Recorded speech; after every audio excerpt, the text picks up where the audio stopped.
Hey guys, Philippians chapter 2 is where we're in right now. We've been looking at verse 12 through to verse 16, talking about what it looks like to hold out the light of life in a dark and a degenerate world. That's what Paul's theme for now is. He's writing this from a dark and degenerate place, so I think he knows where he's talking about, what he's talking about. He's writing this from a stinking Roman prison. Doesn't get more dark and more degenerate than that. But the light of life is shining out from this incredible man's life.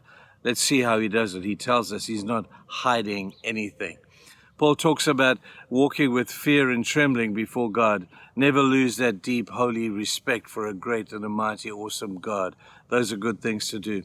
We've spoken about different aspects, but today I just want to pick up on one aspect that is deeply practical, and I guess incredibly, even more so, in the life of Paul. He says in verse 14 there, he says, do everything without complaining or arguing.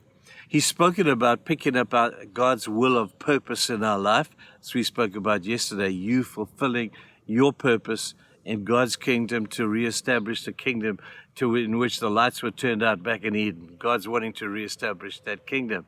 And now he gets deeply practical. He says, but do all that, but do it without complaining. Stop whining. Stop being miserable about that and say, oh, woe is me. God is no place for people who play the victim's mentality game. He has no place for those who say, oh, I can't do that, and if only I was like somebody else. God has no place for that. He says, do it without complaining or arguing. Now we see examples. Moses argued with God. Gideon argued with God. And God at the end of the day will generally win. He argued with Jonah, and he had to force his will on Jonah, which is unusual, but God can do that if it is necessary. Now, Philippians chapter 4, verse 12 tells you how to do it. God says, Paul is saying to us here, in order to counteract complaining, one's got to find this place of contentment. Contentment.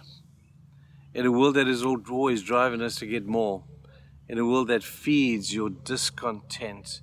Just watch TV and look at the advertising. Every time you see somebody say, man, I need that, or I want that, or the guy down the road's got that. And it feeds the spirit of discontent into you. Our desire and ambition and our drive and our goals. And I got to do this and I got to study that because I want to be able to do those things. In and of themselves, people, I have nothing against those things. But if they make us discontent, if they make us complainers and grumblers, because maybe we don't get our own will, or maybe things don't go our way sometimes, we tend to complain. Paul tells us contentment is the key. Now, if anybody had the right to say the words like he's just said, then it would be the Apostle Paul. In 2 Corinthians 11, he gives you a list of things where he could have complained the heck out of everything. It says there, he worked long hours. Anybody working long hours? Now stop complaining about it. At least you got a job, work long hours. He talks about being in prison frequently, not just one, a little get in and out. This guy was in and out of prison continually, flogged 5 times with 39 lashes. Hey, that was me. I'd be discontent to the core. But we look at these things and we say, Paul, were you content in those situations? And Paul's saying, yep, I was. What about 3 times beaten with rods, he says. What about once he was stoned and they killed him and they put him out and he came back to life again. 3 times shipwrecked in the open sea. Man, I would have complained about that. So Lord, this is just too hard. You mean I have to go through these things in order to fulfill your kingdom? And Paul, with a smile on his face, says, stop whining.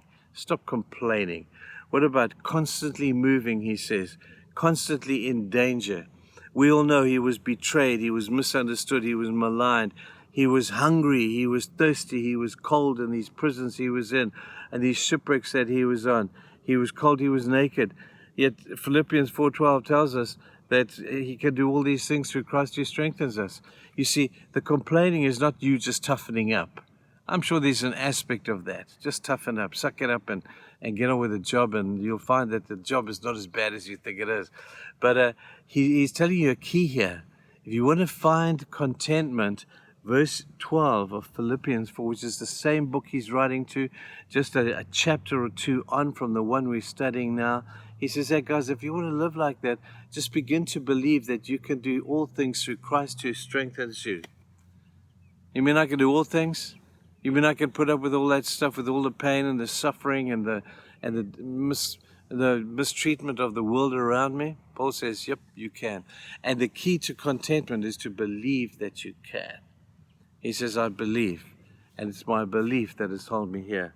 He says, I can do all, what?